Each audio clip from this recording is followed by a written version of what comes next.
Imaginez un mécanisme silencieux qui façonne ce que vous appelez la réalité, sans que vous vous en rendiez compte. Mais avant d'expliquer, écoutons Itachi. Les êtres humains vivent tous, basant leurs croyances sur ce qu'ils comprennent du monde, captifs de cette connaissance.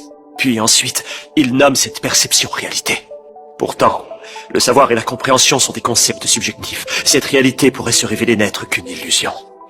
L'être humain vit au milieu de ses croyances. Ce que vous venez de voir illustre le réalisme naïf, la tendance à confondre notre perception limitée avec la réalité. On parle aussi de biais cognitif ou d'illusion de savoir, parfois désigné par myopie cognitive ou dissonance épistémique. Concrètement, cela signifie que notre cerveau simplifie, sélectionne et complète l'information. Il fait cela pour agir vite et se protéger du malaise. Il réduit l'ambiguïté, minimise ce qui dérange et parfois déforme les faits. C'est un mécanisme utile mais trompeur quand on cherche la vérité. Les anciens y avaient déjà pensé.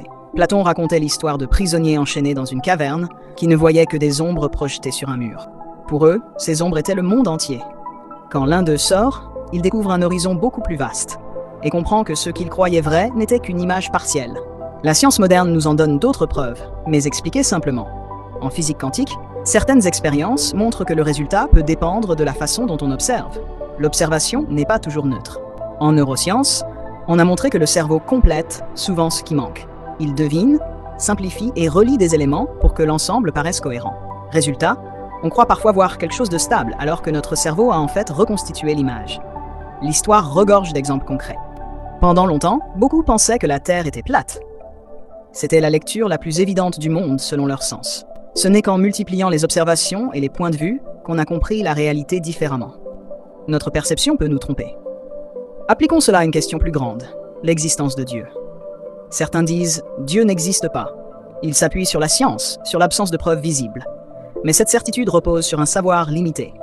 Pour affirmer avec certitude que Dieu n'existe pas ou qu'il existe, il faudrait tout savoir sur l'univers. Et personne ne détient ce savoir. Les croyants reconnaissent cette limite. Ils disent « je crois, même si je ne peux pas tout comprendre ». Les athées, eux, pensent parfois que l'absence de preuves, c'est la preuve de l'absence. Mais, au fond, nous sommes tous pareils. On bâtit nos réalités avec des fragments d'informations. Au fond, chacun regarde le monde à travers sa propre fenêtre. Et peut-être que ce qu'il y a derrière cette fenêtre est bien plus vaste que tout ce que nous pouvons imaginer. C'est là que le pari de Pascal prend tout son sens. Face à l'incertitude fondamentale de notre condition humaine, nous finissons tous par parier. Le croyant parie sur Dieu. L'athée parie sur son absence. L'agnostique parie sur le doute. Personne n'échappe à ce pari, parce que vivre c'est choisir, même quand on ne sait pas.